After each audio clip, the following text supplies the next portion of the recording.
नमस्कार दोस्तों आप मेरे पीछे देख रहे ये हरियाणा कृषि विश्वविद्यालय का एरिया है और आज अग्रवा से कुछ साथी आ रहे हैं जो प्रोग्रेसिव फार्मर है, जो आज कुछ एचयू की सारी जो किसान से संबंधित है जो चीज़ें उन सब की विजिट करने का प्लान है। तो अभी मैं उनकी वेट कर रहा हूँ, अभी वो आए नहीं है गांव से, तो आप देखेंगे इस वीडियो में। सबसे पहले तो मैं अग्रोहा गांव से पधारे हुए सभी किसान भाइयों का समन्वित कृषि प्रणाली के हमारे ये जो लिविंग लैब है उसमें हार्दिक स्वागत अभिनंदन करता हूं। सबसे पहले मैं किसान भाइयों को बताना चाहता हूं कि आज के समय में अगर हम किसानी की मुख्य समस्याओं की बात करें तो सबसे उसमें जो उभर के आ रही हैं समस्याएं वो है बदलता हुआ मौसम। आप देख रहे हो कि ये इस बार जो सर्दियां हैं कितनी कम आपको सर्दी पीरियड रहा है, तो ये कहीं ना कहीं हमारी फसलों को, पशुओं को ये सारी चीज़ें हमें प्रभावित कर रही है। इसके अलावा जो सिकुड़ती हुई जोत आप देख रहे हो कि हम हमारे जो किसान हैं हरियाणा में, और ये जो आप देख रहे हैं एक हमारी स्टडी से पाया है हमने कि हमारे 70% किसान हैं वो स्मॉल एंड मार्जिनल है। स्मॉल एंड मार्जिनल किसानों से मतलब ये है कि जो इन किसानों की जो जोत है उसका आकार आपका 2.5 किले मतलब आपका 2 हेक्टेयर से कम है, मतलब 5 किलो से कम की जोत के किसान हैं। और ये किसान 70% एक बहुत बड़ा संख्या में होता है, और इन किसानों की कैसे हम आमदनी को बनाए रखें उन पे है। इसके अलावा जो है घटता हुआ जल स्तर है और बायोडाइवर्सिटी जो है, घटती हुई बायोडाइवर्सिटी, ये बहुत सारी समस्याएं हैं। इन समस्याओं को ध्यान में रखते हुए चौधरी चरण सिंह कृषि विश्वविद्यालय ने हमारा एक समन्वित कृषि प्रणाली का संस्थान है नेशनल लेवल पे जो मोदीपुरम मेरठ में है, उसके साथ 2010 में एक हमने काम शुरू किया था कि कैसे इन किसानों की एक जगह, जैसे बहुत सारी समस्याएं किसानों की बहुत जो मैंने बताई है, इन सारी समस्याओं का कोई एक जगह हल कैसे आए। तो इसके लिए हमने एक समन्वित कृषि प्रणाली का एक 2.5 किले का किसानों का मॉडल तैयार करा है, और तो इसके बारे में मैं अब आपको विस्तार से बताऊँगा। और अभी हाल ही में हमारे इस प्रोजेक्ट को नेशनल लेवल पे जो ICAR ने वो सम्मानित करा है, जिसका आप ये फ़ोटो देख रहे हो, ये अभी थोड़े दिन पहले ही। तो कहीं ना कहीं ये मॉडल हमारा नेशनल लेवल पे भी रिकॉग्नाइज हुआ है। तो और सबसे ज़रूरी जो है इस मॉडल में हमने 2.5 किले जो जगह ली है उसमें किसानी से जुड़ी हुई मैं आपको बता दूं कि समन्वित कृषि प्रणाली कोई नई विधा नहीं है। आज के 20-30 साल पहले किसानी की बात करें तो किसान बैल भी रखता था, पशु भी, खेती बाड़ी भी करता था, तो वो थी। लेकिन उन्हीं चीज़ों को हमने कैसे साइंस बेस, जैसे कैसे डाटा ड्रिवन जो बोलते हैं हम साइंस में, वो उसको किया है। तो मैं इसको बारे में आपको विस्तार से बताऊंगा। ये हमने 2010-11 में शुरू करा था, अब ये फुल फ्लैश एक मॉडल के रूप में हम इसमें काम कर रहे हैं। तो आगे चलो आइए। इसमें क्या है, इसमें हमारे जो 2.5 किले हैं उसका 80% एरिया जो आप देख रहे हो वो विभिन्न प्रकार के फसल चक्र हैं, और ये फसल चक्र इस प्रकार से बनाए हुए हैं ताकि ये जो हमारे और मॉड्यूल हैं और का घटक हैं इस समन्वित कृषि प्रणाली के, dairy, horticulture, fishery, mushroom, vermicompost बाय, उसको आपस में सपोर्ट करें। तो हमने मुख्य रूप से 4 फसल चक्र लिए हैं। उनमें सबसे ज़रूरी है हमारा जैसे पारिवारिक पोषण जो फैमिली न्यूट्रिशन का है, वो 3000 मीटर स्क्वायर में हमारा मूंग, देसी गेहूं और मस्टर्ड जो आपको हम दिखाएंगे वहाँ है। उसके बाद है पशुओं के चारे के लिए जो कि इस फार्म की ज़रूरत है, इसमें मक्का प्लस लोबिया, जई और स्वीट सूडान ग्रास ज्वार है वो है। और 1500 मीटर स्क्वायर में जो इनकम इन्हांसमेंट के लिए कि किसान की इनकम भी हमें साल भर मिलती रहे, उसके लिए ओकरा, कॉलीफ्लावर और ओनियन का एक फसल चक्र है। और कैसे जैसे आज की भूमि की दशाएं खराब हो रही है, जो हमारी खराब भूमि है जहाँ जैसे ही हमारे फील्ड में, उसमें हमने मूंग, सरसों और मूंग का एक फसल चक्र लिया हुआ है। इस प्रकार ये विभिन्न प्रकार के फसल चक्र हैं। और दूसरा जो मॉड्यूल है हमारा इम्पोर्टेंट मॉड्यूल है वो डेयरी, क्योंकि कहीं ना कहीं आप देखो कि फसल चक्रों का और डेयरी का एक खेती का एक बड़ा अच्छा कॉम्बिनेशन रहता है। उसमें डेयरी में हमें ध्यान रखना है कि इसमें हमें एक मिश्रित डेयरी रखनी है, जैसे 2 गाय रख ली और 2 भैंस, तो उससे ये बड़ा फ़ायदेमंद हमारे लिए साबित हुआ है। उसके अलावा हॉर्टिकल्चर यूनिट है, हमारी बागवानी है, उसमें हमने अमरूद और नींबू के वो लिए हैं। इसके अलावा फिश पॉन्ड है, मशरूम है। मशरूम में हम इस सीज़न में बटन मशरूम और जो है बारिश के सीज़न में ऑयस्टर लेते हैं। वर्मी कंपोस्ट है, बायोगैस यूनिट है और बाउंड्री प्लांटेशन, ये सारे कंपोनेंट विस्तार से इसमें दिए हुए हैं। चलो आगे। और सबसे जो मेन हमारा घटक है वो है फसल चक्र के बाद में डेयरी। डेयरी में जैसे कि मैंने बताया 2 भैंस और 2 गाय का हमने कॉम्बिनेशन लिया है। और डेयरी से जो भी हमें आउटपुट आता है, जैसे दूध आता है, उसको हम सेल करते हैं। और कहीं ना कहीं जैसे 5 से 7 फैमिली मेंबर्स जो किसी फैमिली में है, और हमने पाया है स्टडी से और डाटा से कि हरियाणा का जो फैमिली साइज़ है वो 5 से 6 फैमिली मेंबर्स का साइज़ है। और तो उनके लिए कैसे उनका पारिवारिक पोषण हो, कैसे उनकी आमदनी बढ़े, इसके लिए डेयरी एक सबसे महत्वपूर्ण कंपोनेंट हम इसमें उभर के आया है। इससे हमें इस कॉम्बिनेशन जो रखा है, जिसमें भैंस और गायों का एक कॉम्बिनेशन है, उससे हमें साल भर जो इनका लैक्टेशन पीरियड है उसमें दूध मिलता रहे, वो फैमिली को भी कंजप्शन के लिए यूज़ हो जाए, और जो सरप्लस हो उसको कहीं ना कहीं हम मार्केट में सेल कर दें। तो ये हाँ आप देख रहे हो ये हमारी। और डेयरी के लिए मैं आपको बता दूं कि इसमें हर 2 साल में कई बार जैसे 2+2 का हमारा मॉडल है, उसमें सरप्लस हो गया, कटड़ा हो, कटड़ी हो, ये जो सरप्लस होते हैं हर 2 साल में आते हैं, चाहे गाय हो और चाहे भैंस की बच्चे या ये हो। इनको हम 2 साल के बाद में हमारी एक अलग से इनकम आती है। तो पिछली बार हमने इसमें 1,30,000 के पशुओं की पिछले साल सेल करी, तो कहीं ना कहीं 2 साल में वो एक इनकम भी आती है। एक एफडी के जैसे हो जाए डॉक्टर साहब, एक एफडी के जैसे हर 2 साल में। हाँ, एक जोटी या बेड की जो है, हाँ, वो एक एफडी जैसा ही है।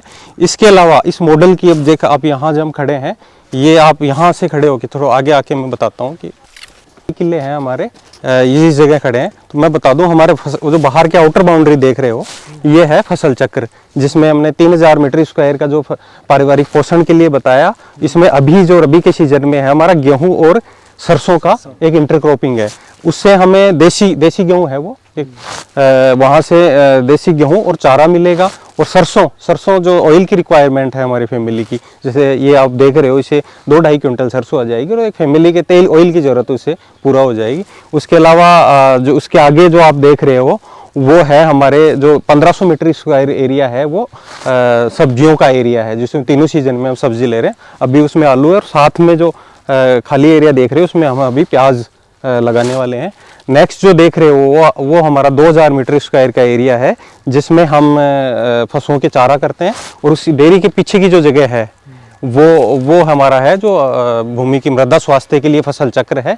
इसमें मूंग, सरसों और मूंग का तीनों सीजन में हम लेते हैं। और आप जो पीछे देख रहे हैं वो है हमारा बागवानी का एरिया, 1500 मीटर स्क्वायर का एरिया है बागवानी में। इसके अलावा ये डेयरी का स्ट्रक्चर है। ये स्ट्रक्चर वेल डिजाइन है, जैसे इसमें कैसी हवादार जगह रहे और एक साइंटिफिक अप्रोच से ये है। ऐसे नहीं कि किसान भाई क्या करते हैं, इन चीज़ों पे ज़्यादा न ध्यान देके, जैसे धूप आएगी तो सीधा सर्दियों में धूप की टक्कर रहे, ये उस हिसाब से कितना एरिया है उसके हिसाब से वेल डिवाइड सिस्टम है, कहाँ इसका स्टोर रहेगा वो है। उसके अलावा हमारा ये फिशरीज पॉन्ड है, आप देख रहे हो, वो एक कंपोनेंट हो गया। वो उधर मशरूम का है। ये बायोगैस प्लांट है, इसमें हम जितना भी पशुओं का जो गोबर आता है उस 80% गोबर को इसमें यूज़ करते हैं। और इससे हमें साल भर में कम से कम 14 से 15 सिलेंडर गैस, जो हम कहते हैं ये जो हमें एलपीजी गैस मिलती है, उनके बराबर हमें गैस इससे मिलती है। तो एक फैमिली की ज़रूरत इससे आराम से पूरी हो जाती है। और 80% गोबर ही इसमें यूज़ करते हैं। ये यूज़र फ्रेंडली है, ऐसे देख रहे हो ना, कहीं कोई बदबू नहीं है। और उधर आप देखोगे तो इसका आउटलेट है जिसमें फ्लेम हमें आराम से मिलता है 80%। और आगे आप आके देखो, इसमें ये इसको सैलरी बोलते हैं। इस सैलरी को हम यूज़ करते हैं वर्मी कंपोस्ट यूनिट में, आप देख रहे हो। इसका फ़ायदा ये है कि हम डायरेक्ट गोबर जो होता है उसको यूज़ नहीं कर सकते, कि गोबर गर्म होता है। तो इस गोबर को हम ठंडा करके, ठंडा यहाँ से हो जाएगा, इसकी गैस वैस निकल गई। पहले वहाँ से डाला उन्होंने, हाँ, वहाँ गोबर डाल, वहाँ जो है इनलेट में, हाँ, उसमें हाँ, अपने ऑटोमेटिक प्रेशर है, हाँ, ऐसा जैसे प्रेशर बढ़ता है। हम तो जो पानी डालते हैं वो डंडा आप देख रहे हो, उससे उसको हिला के, और इसमें यहाँ पर प्रेशर से ये आता है, ऑटोमेटिक है ये। अब ये जो भर जाते हैं इनको हम वर्मी कंपोस्ट यूनिट में यूज करते हैं। और इसका फ़ायदा हमें ये है कि वर्मी कंपोस्ट में डायरेक्ट आप अगर गोबर यूज़ करोगे गाय और भैंस का, तो उसको ठंडा करना पड़ता है, 15-20 दिन लगेंगे, तो एक पीरियड बढ़ गया।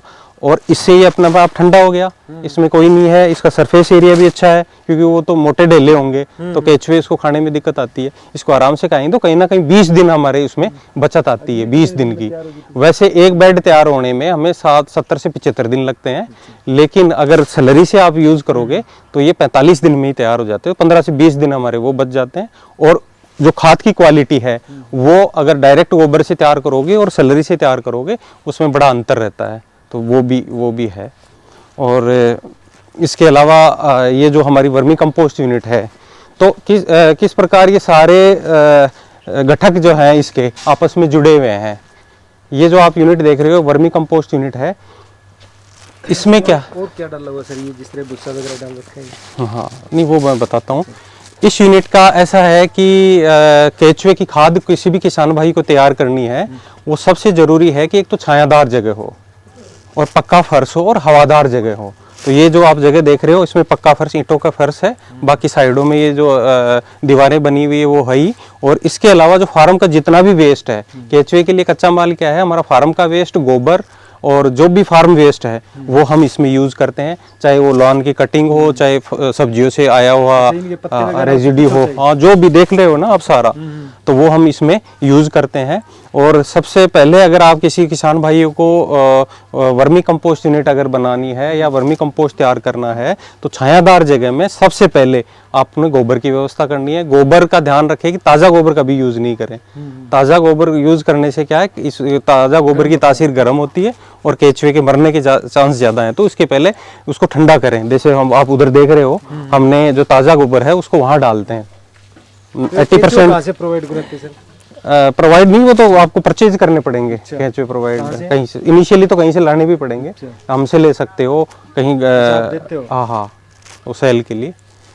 तो वो है, तो जितना भी कबाड़ है, तो सबसे पहले हमारा जो इसमें बेड साइज है वो बड़ा इंपॉर्टेंट है। तो बेड का जो साइज है, लंबाई तो आप छायादार जगह के हिसाब से कितनी भी रख सकते हो, लेकिन उसकी चौड़ाई होगी वो 3 फीट होगी, और इसकी ऊंचाई 2 से 2.5 फीट इसकी या 3 फीट तक इसकी ऊंचाई होनी चाहिए। और इसका साइज हमेशा हीप शेप में होता है। हाँ हाँ, बेड की जो आप देख रहे हो, और हीप शेप में होता है ये हीप, मतलब कभी भी स्ट्रेट ना करें। हीप से क्या होगा, इसका सरफेस एरिया, उसको केचुए को घूमने का, इसमें घूमने की मोमेंट इसमें ज़्यादा होंगी इसके। और इसकी लेयर्स बनाते हैं हम, जैसे शुरू में गोबर की लेयर होगी, फिर फार्म कबाड़ की लेयर होगी, ऐसे डिफरेंट 3-4 लेयर के बाद में लास्ट में क्या करते हैं हम, जब ये बेड तैयार होगी तो इसको ढकते हैं। ढकने के लिए हम तो यहाँ क्या करते हैं, जो फसलों के अवशेष हैं, जैसे ये लोन घास है या कबाड़ है, जो दूब घास है, वो सारा उससे ढकते हैं ताकि इसकी नमी बनी रहे। केचुए के लिए सबसे ज़रूरी है उसकी नमी, और थोड़ी जगह हो वो अंधेरी जैसी हो, उसमें उसकी एक्टिविटी ज़्यादा होती है, इसके लिए करते हैं। तो लेकिन छोड़ रखे हैं सर? है केचुए? हाँ, केचुए छोड़ रखे हैं। अब जब ये नॉर्मली क्या होता है, 60 से 70 दिन में केचुए एक बेड तैयार कर देते हैं। और वो जो आप लास्ट में देख रहे हैं ना, ये ताज़ी बेड है, वो लास्ट वाली जो बेड आप देख रहे हो वो बेड तैयार हो चुकी है 60 से 70 दिन में, तो इसको हम सेल कर देते हैं। और जो गोबर हमें ज़्यादा नहीं देता था, वहाँ से हमने गैस निकाली, देख रहे हो। और ये बाकी जो एरिया देख रहे हो आप साइडों में, जिसको किसान भाई अपने घरों में वैसे ही वेस्ट रखते हैं, वो हमें किचन गार्डनिंग का एरिया हमने लिया है। और ये पिछले 10-15 साल से ऑर्गेनिक सब्जियों का बड़ा सोर्स है। तो इसमें हम देख रहे हैं, जैसे आप देख रहे होगे, फूल गोभी, पत्ता गोभी, पालक, मेथी, धनिया, आलू, मटर, ये बहुत विभिन्न प्रकार की सब्जियां। जिस तरह मान लो किसान ने पहले से डाल ली उसके अंदर क्या यूरिया वगैरह, डीएपी वगैरह, मतलब केमिकल डाला हुआ है, तो वो ऑर्गेनिक कितने दिन में हो जाएगी जमीन? वो 3 साल 3 साल का एक ग्रेस पीरियड माना जाता है कि मतलब उसकी जो पैदावार होती है उसमें तो कमी तो आएगी ना? कमी अगर आप साइंटिफिक तरीके से जाओगे तो कमी नहीं आएगी। अगर आप उसको रिप्लेस कर दे, और देखो भूमि को तो पोषण की जरूरत है। अब वो पोषण किससे देते हैं, खादों फर्टिलाइजर से दे रहे हैं। अगर वही पोषण हम जो हमारे बल्कि ऑर्गेनिक मैन्योर है, जैसे ऑर्गेनिक सोर्स है, उनके थ्रू अगर सप्लाई करोगे तो कोई इल्ड पेनल्टी थोड़ी आएगी, लेकिन आप यूँ नहीं कह सकते कि बहुत सिग्निफिकेंट इल्ड पेनल्टी इसमें आती है। जैसे उसके लिए सबसे अच्छा सोर्स है, अगर आप उस एरिया को ऑर्गेनिक में कन्वर्ट करना चाह रहे हैं, तो आप इसका वर्मी कंपोस्ट की खाद यूज़ करें। ये जल्दी पौधों को मिलती है। अब जो ऑर्गेनिक मैन्योर है, चाहे आपका FYM हो, वर्मी कंपोस्ट हो या और भी कोई ऑर्गेनिक मैन्योर है, उनमें न्यूट्रिएंट कम होते हैं। लेकिन अगर केचुए की, क्योंकि ये केचुए की डक से आती है, इसमें और प्रकार के हार्मोन्स और म्यूकोपेप्टाइड्स होते हैं जो जल्दी सी उसको अवेलेबल कराते हैं पौधों। तो यील्ड पेनल्टी। एक बात और बीच में रोकूं आपकी, जिस तरह वो खाद तैयार है अभी, तो फिर जिस तरह दोबारा केंचुए डालने तो कैसे डालेंगे इसमें? इसी हम तो क्या किसान जैसे सबसे पहले ये करे, जैसे खाद तैयार होगी, मान लो अब ये तैयार हो गई है, इस पे हमने सेल भी कर दी है। अब फिर डिमांड आएगी, हम क्या करते हैं, जैसे आपने कहा कि मेरे को 1 क्विंटल खाद चाहिए, तो हम आपको कहेंगे भाई आप 1 घंटे बाद आ जाना। उससे पहले हम क्या करेंगे, कोई भी लकड़ी का फट्टा या कम नुकीली चीज लेके इसको गोदते हैं। अच्छा, ताकि जो मूवमेंट करेंगे तो केचुए नीचे की लेयर में इसमें चले जाते हैं। अच्छा। इसको गोदने के बाद में इसको हम इकट्ठा करते हैं घंटे भर बाद। नीचे चले जाते हैं। हाँ, वो नीचे चले जाते हैं। लास्ट में हम अब दोबारा इसमें केचुए नहीं डालेंगे। जो 3 से 4 सेंटीमीटर की जो लेयर बन जाती है, उसी लेयर को के ऊपर वापस हम जैसे ये निकाल लिया हमने, उसके ऊपर ही डाल देंगे। अब ये जैसे निकल गई हमारी बेड सेल कर दी, वो दूसरी जो बेड देख रहे हो, अब इसके ऊपर ही लगा देंगे। हाँ, इसके बाद हम इसके ऊपर ही नेक्स्ट जो होगा वो हमारी सैलरी या जो भी वेस्ट है वो सारा वेस्ट है, मतलब इसके ऊपर ही लगा दो, ऑटोमेटिक वो आ जाएगा। इनका साइकिल है, क्योंकि ये वो ऑलरेडी तैयार कर चुके, तो इस पे नहीं आएंगे। वो जैसे ही इसके ऊपर हम नई लेयर डालेंगे खाद की, गोबर की या वेस्ट अच्छा, वैसे दिखाओ तो सर कैसे होते हैं केचुए, मतलब देखे भी नहीं। आप जाके देख लो, कोई नहीं, नीचे उतर के उसमें। हाँ हाँ, नीचे लेयर है, खोदो हाथ से और देखो। ये तो केचुआ अपना खेत ही बहुत है भाई, ये खेत है ना। अच्छा, ये ऑटोमेटिक वो करते हैं। हाँ हाँ, ये इसको ऑटोमेटिक तैयार करते हैं। और इस यूनिट से अब आप आमदनी की बात करें तो हमें साल भर में कम से कम लाख रुपए इस यूनिट से मिलते हैं। अच्छा, इस छोटी सी यूनिट से। इसी यूनिट हाँ, इस यूनिट से। वो कैसे? क्योंकि एक तो हम क्या सेल करेंगे इसमें, केचुए का खाद सेल करेंगे और केचुए भी सेल करते हैं। अच्छा, तो केचुआ की खाद हमारा गवर्नमेंट का रेट 4 रुपए किलो है, और केचुए का जो रेट है वो 500 रुपए किलो है। हाँ हाँ, तो इस यूनिट से इस प्रकार ये जो सारे घटक देख रहे हो हमें पिछले साल भर में, किसान लगा ले खेत में, बढ़िया इतनी तेज जगह तो है। अब देख रहे हो आप, जैसे भी कहाँ मान लो खाद बिका नहीं है, बेड हमारी तैयार होगी, उस कंडीशन में हम क्या करते हैं कि हम पता लगाते हैं कि कौन सा खेत हमारा थोड़ा डाउन है, किसमें हमने खाद की जरूरत है, वहाँ ये वर्मी कंपोस्ट ही डालते हैं। 1 कुंटल खाद कितने खेत में डालनी पड़ती है सर? ये 1 कुंटल नहीं है। अगर हमने इसका ऐसा है कि आपने कोई भी रासायनिक खादें नहीं डालनी, उस कंडीशन में अगर 1 किले में आप 8 क्विंटल ये खाद की जरूरत पड़ती है। 1 क्यारी की 1 कुंटल होगी। हाँ हाँ, 8 क्विंटल।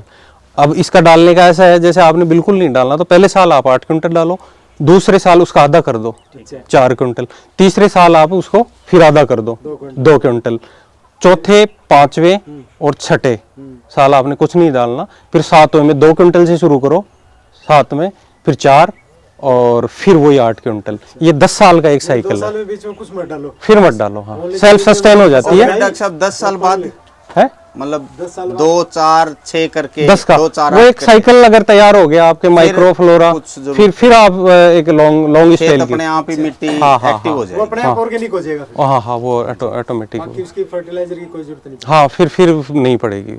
तो ये एक इसका साइकिल है।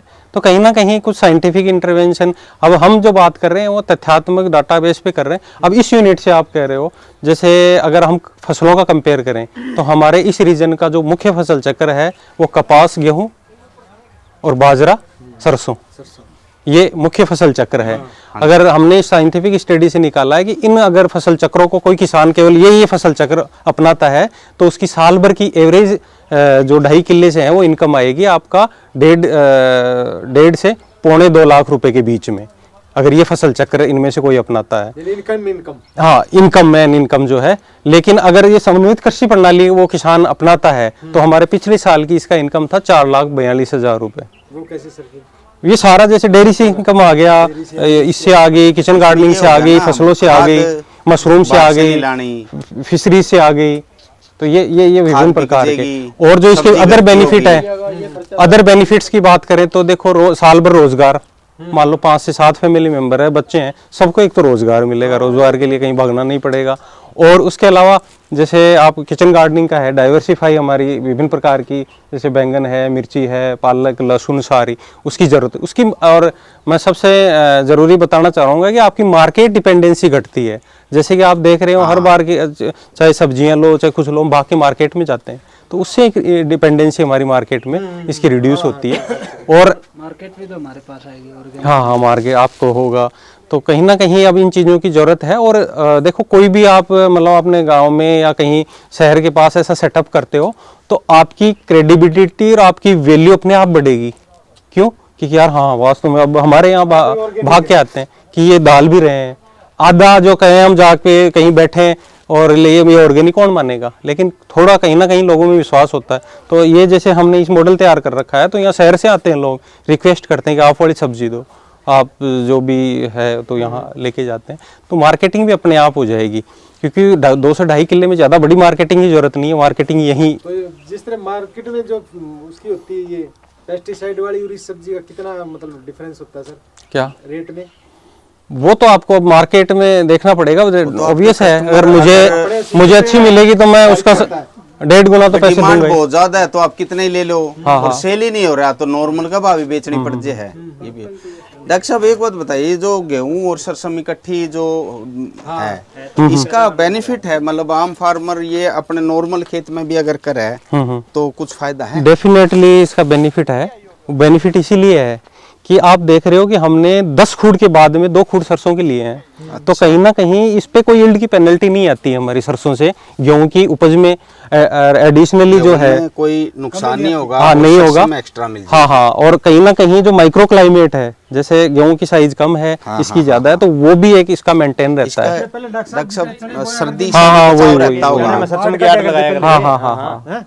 तो जैसे इसमें 8 से, जैसे हमारा 3000 मीटर स्क्वायर का एरिया है, इसमें 8 से 10 क्विंटल हमारे देसी गेहूं आ जाएंगे, तो और 2 क्विंटल हमें सरसों और मिल जाएगी। तो सरसों का आज जो आप भाव देख रहे हो मार्केट में 6000 रुपए क्विंटल है, लगभग। तो कम से कम 12-13 हजार रुपए की सर। ये लगभग आधा किला है डॉक्टर साहब, कौन सा? ये सरसों अच्छा हाँ, ये आधा किला के आधा आसपास किला क्या, और ये जो सब्जी लगा रखी ये भी ये 2 कैनाल एरिया है हमारा सब्जियों का। ये एक कनाल में तो आलू उगे हैं, हाँ हाँ हाँ। और एक में हम प्याज अब लगा रहे हैं, और आगे फिर वो हो गया चारे के लिए। वो चारे के लिए है। और वो इधर आप सरसों देख रहे हो, ये हमारी थोड़ा सा कलर जमीन थी, तो ये भी हमें कि वो जो मैंने बताया कि जिस एरिया हमारा कमजोर है, देखो जो हम काम करते पता है यार वहाँ फसलें कमजोर होती है, उसमें ये फसल चक्कर ले जाएं, जिसमें मूंग, अच्छा, समर मूंग होगी आपका, फिर सरसों होगी, और फिर उसके बाद में खरीफ में आपका फिर मूंग होगा।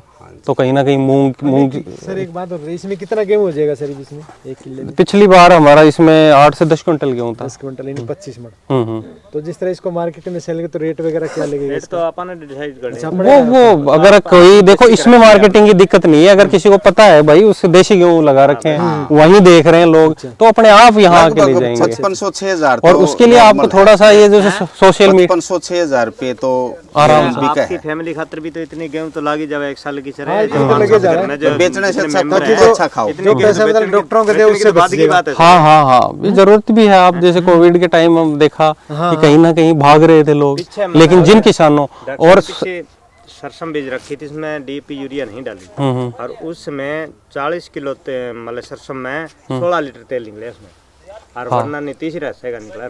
हाँ हाँ हाँ, तो 13 लीटर तो वो भी कहीं ना कहीं फर्क है इन चीजों का भी। इधर तो चलो ऐसी जमीन है, अब जिस तरह हमारे उधर अग्रवा में इस भाई साहब के आगे जमीन, अब इस भाई साहब के जितना नमूने की मात्रा है, तो उसका मतलब कैसे पता चलेगा जमीन का कैसे का या वो उसके लिए अगर आप, मैंने बताया कि डेयरी एक खेती बाड़ी का एक बड़ा इम्पोर्टेंट कंपोनेंट है, तो इसके लिए जो आप देख रहे हो हमारा 4 पशुओं का एक शेड हमने तैयार करा है। इसमें जो सामने आप देख रहे हो ये भैंसों के लिए जगह है, और ये जो टोटल एरिया है उसका 185 मीटर स्क्वायर एरिया में हमने इसको तैयार बनाया है। वो साइड में है वो गायों के लिए है, और आगे आके आप देखो ये हमारा जो एरिया है वो इसके स्टोर है, जो चारा साल भर का पशुओं का जो चारा है, तूड़ी वगैरह और कड़बी जो भी है हम इसमें स्टोर करते हैं, और एक पशु जैसे सरप्लस हो जाता है तो उस कंडीशन में हम भी इसको यूज़ कर लेते हैं। और इधर आप जो दूसरा हमारा स्टोर है, ये जिसमें हम इसके चार्ट वगैरह जो है पशुओं के लिए, और चक्की ये यहीं हम यूज करते हैं। ये जो टंकी आप देख रहे हो ये है हमारा स्टोर, जो भी दाना हमें रहता है पशुओं के लिए, तो मोस्टली हम जैसे कोशिश सीजन करते पे हैं, गेहूं जैसे वगैरह आप देख रहे हो ये गेहूं और मिक्स जो है जो हाँ जी। वो जई जो है, हाँ हाँ हाँ, अच्छा जी। ये तो जो है, और जई भी हम इसमें ले लेते हैं। और मोस्टली कोशिश हमारी ये रहती है कि हम तैयार यहीं करें इसका, इनके लिए जो है आहार कंसंट्रेट, तो ये है। तो इस प्रकार एक छोटी सी जगह में हम 5 से 6 है रोटावेटर। ये तो जैसे छोटी जगह है, जैसे उसके छोटे प्लॉट्स हैं, जैसे हमारा यहाँ किचन गार्डनिंग का एरिया खाली हो गया तो ट्रैक्टर तो उसमें आ नहीं सकता ना, उस कंडीशन में हम जगह जो है वो आराम से इस रोटावेटर को यूज करते हैं उसके लिए। तो इस प्रकार हम एक 185 मीटर स्क्वायर एरिया में ये हमारी डेयरी का एक स्ट्रक्चर खड़ा किया हुआ है। और इसकी जो फेसिंग है वो ईस्ट फेसिंग है, तो जो भी सुबह सर्दियों में जो भी धूप आएगी, कौन सी, ये साहिवाल, ये गायों की इंडिजीनियस ब्रीड है, साहिवाल है। इनको जिस तरह गांव में होता है, जिस तरह कड़बी वगैरह डालते हैं और ये जीरी का जो पराल नहीं होता, उसका भी वो डाल सकते हैं इनको। कंटिन्यू नहीं डालते हम इनको, जैसे बीच में जैसे सर्दी ज्यादा है, कड़बी वगैरह की तो तासीर थोड़ी गर्म होती है, सर्दियों में हम कड़बी इनके लिए यूज करते हैं, गर्मियों में फिर दिक्कत आती है इनकी प्रेगनेंसी। हाँ हाँ सर दूध कौन घटा जाएगा, है, थोड़ा फर्क तो आता है, पर मिक्स उसमें हम हरा चारा मिक्स करके डालते हैं, जैसे आप देखोगे। ये 220 मीटर उसका है, 220 स्क्वायर फीट का है। और जैसे पौध वगैरह, अब ये हमारे खाली जगह थी तो हमें प्याज की पौध, जो भी हमें पौध वगैरह चाहिए वो हम यहीं तैयार कर लेते हैं। अब जैसे ये पौध हमारी यूज हो जाएगी तो उसी जगह हम दूसरी सब्जी लगा देंगे। तो ऐसे हम साल भर में कोई जगह हमारे आप देख रहे हो खाली नहीं मिलेगी। अब ये पॉन्ड है, आप फिशरीज का एरिया है, ये इसके चारों तरफ आप देख रहे हो, इसको हमने यूज कर लिया नर्सरी के लिए। वहाँ हमारे अमरूद हैं, सेंजना है, और पीछे आप वो देख रहे हो वो हमारा है नेपियर घास, जैसे कहीं भी चारा नहीं है ना, उस कंडीशन में उसको हम यूज करते हैं। तो जो मतलब सबसे जो मेन प्रिंसिपल इस समन्वित कृषि प्रणाली का है कि सारी चीजें एक दूसरे से कनेक्टेड हैं। हाँ, कनेक्टेड है। हाँ हाँ। अब जैसे ये हमारा डेयरी से है, मछली अभी छोड़ रखी है नहीं अभी नहीं है, ये इसको कंस्ट्रक्शन के लिए हमने वो लेंगे, इस वजह से इसको खाली कर रखा है।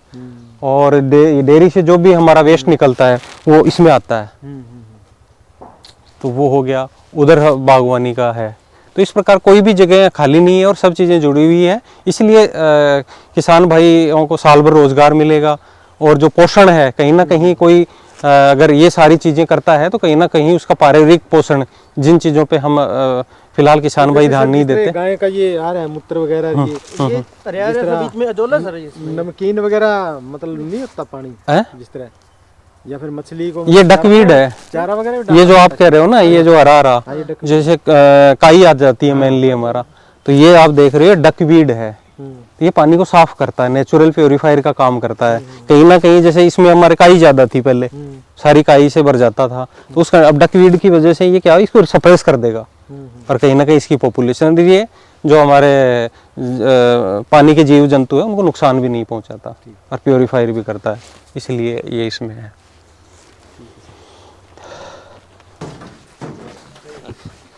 ये जो मशरूम की आप स्ट्रक्चर देख रहे हो, ये 35 मतलब 35 मीटर स्क्वायर एरिया में हमारी है। और आप अंदर आके देखोगे तो हमने इसकी बांस की जो बल्लियां हैं उनकी एक स्ट्रक्चर तैयार करी है 3 लेयर का, ये स्ट्रक्चर। और ये जो आप कंपोस्ट देख रहे हो ये हम यहीं तैयार करते हैं। हाँ हाँ, जो कंपोस्ट वगैरह है इसकी वो यहीं तैयार होती है, और ये लेयर्स पे। और अप्रोक्सीमेटली हम 70 से 80 बैग इसके लेते हैं, जैसे वो हमारी ज़रूरत के कितने रिसोर्सेज हैं हमारे पास। और ये लोकलाइज हमने करा है इसको, जैसे ये लाइटिंग की ये है, हमने कहीं ना कहीं हीटर वगैरह इसको चला के, क्योंकि अब जैसे कहीं कितना टेम्परेचर चाहिए सर? इसमें एवरेज हमारा टेम्परेचर है वो दिन का तो होना चाहिए 25 के आसपास, रात को आप 20 के आसपास टेम्परेचर रहे तो वो ज़्यादा इसके लिए अच्छा रहता है। लेकिन इस बार थोड़ा सा फ्लक्चुएशन टेम्परेचर में ज़्यादा है, तो कहीं ना कहीं मशरूम की ग्रोथ वगैरह में भी इसका फ़र्क आता है। लेकिन अगर सही से इस पे ध्यान दें और सही ज्ञान, तकनीकी ज्ञान अगर रखें तो ये हमारा एक अच्छा कंपोनेंट। कब तक निकलने लग जाएगी मशरूम? ये अब लगेंगे इसमें 5-7 दिन और। अच्छा अच्छा। तो एक बैग में मतलब लमसम दो, कितने- जैसे एक बैग को बनाने का जो खर्चा आता है हमारा, कंपोस्ट बनाने का अगर घर पे तैयार करें तो वो खर्चा है 50 से 60 रुपए। अच्छा जी। और इसके अलावा एक बैग से जो हमारा प्रोड्यूस आ जाता है वो अगर सही से हम लेते हैं तो 1.5 से 2 किलो तक मशरूम आती है, और मशरूम का मार्केट रेट है 100 रुपए किलो। तो 50 रुपए लगा के कहीं ना कहीं हम उसमें तो अपने 100-150 4 गुना यूनिवर्सिटी में लगभग पीछे उत्पादन। पीछे बैग लगाए थे 102 रुपए, 102 रुपए का था ना, 102 रुपए का दिए थे बैग अच्छा अच्छा। 20 में मतलब तैयार कर। नहीं वो तो फिर वो हो गया commercial है ना, ना। कमर्शियल हो गया ना। अगर खुद तैयार करोगे तो वो रेट तो रिड्यूस होएगा वो ही। 50 का तैयार करके आपने 50 का मार्जिन में दे रहे 100 आपको वहाँ हाँ यही बात है। है ना। तो वो है। अब ये तो सर्दी की होगी जिस तरह, और इससे आगे जिस तरह इसको कंटिन्यू चलाना चाहते हैं तो कंटिन्यू के लिए तो फिर आपको इसको स्पेशलाइज स्ट्रक्चर तैयार करनी पड़ेगी जिसमें टेम्परेचर मेंटेन, वो डॉक्टर कॉस्टली साहब, होगी। उसमें तो एक दिक्कत आती है, मान लो एसी लगाना पड़ेगा गर्मी में, और वो एसी का खर्चा उस लेवल पर चला जाओगा कि इतने के मशरूम को नहीं मिलेगी, है ना। वो है। हाँ मतलब सर्दी सर्दी का है। ये तो 2-3 कब से कब तक का सीजन है डॉक्टर साहब मशरूम का? इसमें ये है कि आप अगर बटन मशरूम आपने लेना है तो इस सर्दियों वाली, तो उसमें सबसे ज़रूरी है कि आप अक्टूबर के मंथ में इसकी कंपोस्ट तैयार कर लें, और कहीं ना कहीं बैग आपके मिड नवंबर तक आपके वर्किंग कंडीशन में हो जानी चाहिए, इसका प्रोड्यूस आ जाए। 3 महीने चल जाएगी। हाँ 3 महीने। इसका स्ट्रक्चर तो डॉक्टर साहब ये पैड लगा दी और ये बांस का ही है सारा, है ना। बस का ही सर। और अगर किसान भाई अगर इसमें जो हमारे वो है जो सरकंडे वाली अगर वो यूज़ करते हैं वो ज़्यादा बेनिफिट है, क्योंकि वो टेम्परेचर को छत के लिए डॉक्टर साहब, बाकी गंबाड़ा साइड में वो उसकी पराली की करते हैं। पराली वाली। हाँ हाँ, वो छत भी। के लिए। हाँ छत के लिए, छत के लिए भी साइडों में साइडों में भी सरकंडे वाला तो डॉक्टर साहब जैसे अपना ये फार्म है भैंस के लिए, गाय के लिए, उस सब के लिए सस्ता और ठीक रहेगा, हाँ वो है। है ना। ठीक है जी।